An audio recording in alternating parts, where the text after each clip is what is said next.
یاسر فیروز ہمارے ساتھ موجود ہیں، اینالسٹ ہیں، واشنگٹن ڈی سی سے ہمارے ساتھ ہیں۔ یاسر فیروز صاحب، بہت شکریہ آپ کے وقت کا۔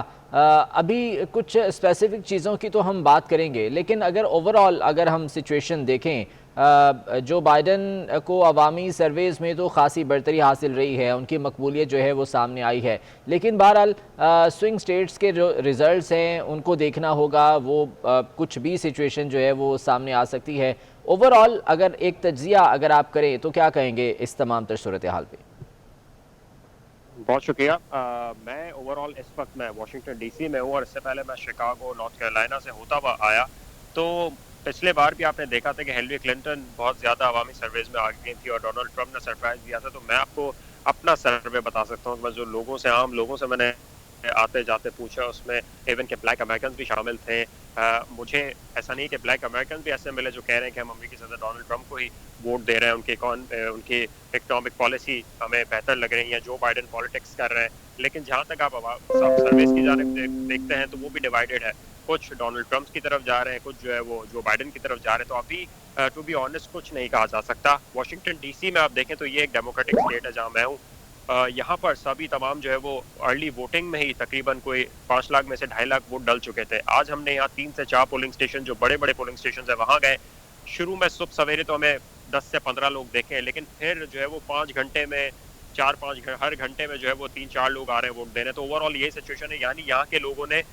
بائی میل بیلٹ دے دیا ہے، ارلی ووٹنگ دے دی ہے اور اپنا فیصلہ دے چکے ہیں، چاہے وہ ڈونلڈ ٹرمپ ہوں گے یا جو بائیڈن ہوں گے۔ لیکن یہاں واشنگٹن ڈی سی میں جو ہم نے سرویز کیا، لوگوں سے پوچھی، تو ان کا جھکاؤ زیادہ تر جو بائیڈن کی طرف ہی ہے۔ اب اگر آپ کو آج کا اصل رزلٹ کے وقت جو سچویشن کلیئر ہوگی، وہ اب سے تقریباً 4 سے 5 گھنٹے بعد ہونا شروع ہوگی، جب ریزلٹس اناؤنس ہوں گے۔ وائٹ ہاؤس کے باہر اب سے کچھ دیر پہلے ہمارا جانا ہوا، سچویشن بہت زیادہ تشویشناک دکھ رہی ہے، لوگ دونوں طرف کے جمع ہو رہے ہیں۔ ایک ایسا لگ رہا ہے کہ آپ اس کو تشبیہ دے سکتے ہیں کہ ڈی چوک کا جو دھرنا تھا اس کا نیکسٹ لیول آپ کہہ سکتے ہیں، کہ پورے پریپیئر ہر طریقے سے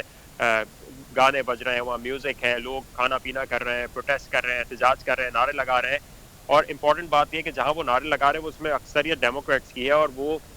ڈونلڈ ٹرمپ اس وقت وائٹ ہاؤس کے اندر ہی موجود ہے۔ اب اگر جس طریقے سے ڈونلڈ ٹرمپ نے کہا تھا کہ انہیں خدشہ اصل میں بائی میل جو ووٹ ہے اس سے ہے، اور ابھی تک کی صورتحال کے مطابق زیادہ تر ووٹ جو ہے وہ بائی میل ہی پڑے ہیں۔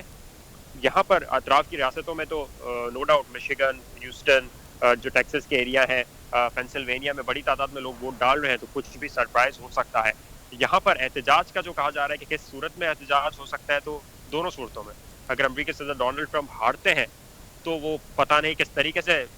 وائٹ ہاؤس سے نکلتے ہیں، یا وہ آسانی سے اپنی ہار تسلیم کر لیتے ہیں۔ ہار تسلیم کرنے کا جو تجزیہ کار مزید بھی ہمارے دوستوں سے بات ہوئی، یہی کہہ رہے ہیں کہ اگر بہت زیادہ لیڈ رہی کہ 10 سے 15% سے ہارے تو ڈونلڈ ٹرمپ شاید پیچھے ہٹ جائے، لیکن اگر بہت مائنر مارجن ہوا 1-2% کا، تو پھر امریکی صدر یقیناً سپریم کورٹ جائیں گے، اپنا قانونی حق استعمال کریں گے۔ اس کے علاوہ اگر وہ جیت بھی جاتے ہیں تو وائٹ ہاؤس کے عین باہر جو بلیک لائیوز میٹر والا جو پروٹیسٹ ہے وہ کنٹینیوس کئی مہینوں سے چل ہی رہا ہے، تو ان کا کیا رویہ ہوگا یہ بھی دیکھنے کو جو ہے وہ اس کا انتظار کرنا ہوگا۔ بہرحال ریزلٹس کا انتظار ہے، تبھی تمام تر صورتحال جو ہے وہ واضح ہو سکے گی۔ یاسر فیروز صاحب، یہ بتائیے کہ اپنے ریلی سے خطاب میں جو بائیڈن نے ڈونلڈ ٹرمپ کو تنقید کا نشانہ بنایا اور روسی صدر پیوٹن کا پپٹ بھی انہیں قرار دیا تھا، کیا یہ لابیز جو اس وقت وہاں پر امریکہ میں موجود ہیں، چاہے وہ اسرائیلین لابی ہے یا کوئی اور ہے، کیا وہ کوئی اہم کردار ادا کر سکتی ہیں؟ ان کا کوئی رول ہو سکتا ہے آج کے الیکشنز کے نتائج میں؟ دیکھیں، جہاں تک ان کا رول ہو سکتا ہے وہ پروپیگنڈا کی حد تک تو ہو سکتا ہے، ووٹرز کو مائل کرنے کی حد تک تو ہو سکتا ہے، ڈفرینٹ ٹیکٹکس، ایک دوسرے پہ الزامات، میڈیا کا سہارا اور پبلک اوپینین کو بدلنے کی کوشش تو کی جا سکتی ہے، لیکن میرا نہیں خیال کہ براہ راست آپ یہاں کے سسٹم میں کوئی تیسری قوت براہ راست مداخلت کر سکتی ہے، کیونکہ یہاں پر جو ہماری بات ہوئی ہے وہ یہی کہا جا رہا ہے کہ امریکی جو امریکن اسٹیٹ ہے وہ ان دی اینڈ جو ریاست کے لیے بہتر ہوگا وہی فیصلہ کرے گی۔ اگر سچویشن بہت زیادہ خراب ہوئی تو آیا وہ جو بائیڈن کی جانب سے ہوئی یا صدر ٹرمپ کی جانب سے ہوئی، تو جو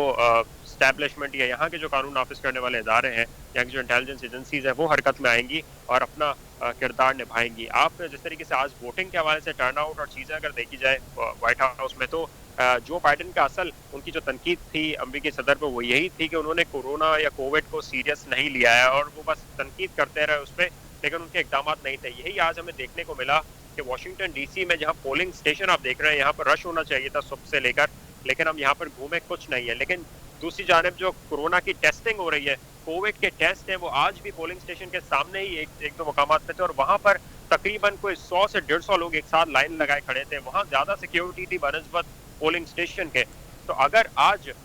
جو بائیڈن کی جیت ہوتی ہے تو اس کا مطلب واضح ہے کہ امریکی عوام نے یہ فیصلہ دیا ہے کہ ڈونلڈ ٹرمپ کا جو کورونا سے متعلق جو فیصلہ تھا وہ اسے انہوں نے یکسر مسترد کیا ہے. ایون کہ جو پولیس اور سیاہ فام افراد کے درمیان تصادم تھا اس میں بھی وہ ڈونلڈ ٹرمپ کے خلاف ہوں گے. اور اگر امریکی صدر جیت جاتے ہیں تو یہ دنیا کے لیے بہت واضح پیغام ہوگا کہ امریکہ میں ایک خاموش ووٹر ہے جو امریکی صدر کے فیصلوں کے ساتھ کھڑا ہے, جو کہ بہت ہی غیر روایتی فیصلے ہوتے ہیں, روایتی پالیٹکس سے ہٹ کر وہ فیصلے کرتے ہیں, تو ان کے ساتھ کھڑے ہیں, چاہے وہ امیگریشن پالیسی. اور ایک اور بات بڑی اہم ہے کہ امریکی صدر نے اپنے وعدے جو انہوں نے پچھلے انتخابات میں کیے تھے وہ تمام کے تمام پورے کیے ہیں جن پر انہیں ووٹ ملا تھا, چاہے وہ امیگریشن پر پابندی ہو, چاہے وہ میکسیکو کی وال ہو, چاہے وہ انہوں نے کہا تھا کہ میں لوکلز کو پہلے سپورٹ کروں گا. H1B ویزا جو انہوں نے بند کیا ہے وہ انڈینز کے لیے بہت بڑا, بہت زیادہ نقصان دہ. بہت زیادہ ان کے ورکرز گئے انڈیا, چائنا, پاکستان, اور ایک طرف تو امریکہ کو لینڈ آف امیگرینٹس کہا جاتا ہے. تو اس کا مطلب ہے کہ پچھلے انتخابات میں بھی امریکہ کی عوام یہ چاہ رہی تھی کہ ڈونلڈ ٹرمپ ایسے فیصلے کرے, لیکن جو سارے کا سارے انتخابات ہیں, پہلے ہم ماضی میں دیکھتے تھے کہ وار آن ٹیررزم اور اس کے بنیاد پر فیصلے کیے جاتے تھے. یہ پہلا ایک اندیکھا دشمن ہے جس کے خلاف امریکی عوام فیصلہ کرے گی کہ انہیں کیا لاک ڈاؤن نہیں چاہیے, انہیں کیا ڈونلڈ ٹرمپ کی سائڈ وہ جا رہے ہیں, ان کے فیصلے صحیح تھے, 2.5 لاکھ لوگ جو مرے ہیں کیا وہ اگر کوئی اور پریزیڈنٹ ہوتا تو تب بھی مرتے, یہ نیچرل تھا یا آؤٹ آف کنٹرول تھا. تو اس کے لیے اہم ہوگا یہ کنٹینیوس ایک جو بائیڈن کی جو پالیسی ہے وہ دوسری تنقید, جتنے بھی الزامات ہیں وہ ایک طرف, لیکن جو کووڈ پر ڈونلڈ ٹرمپ پر تنقید ہے یہ سب سے اہم ہے. ٹھیک ہے.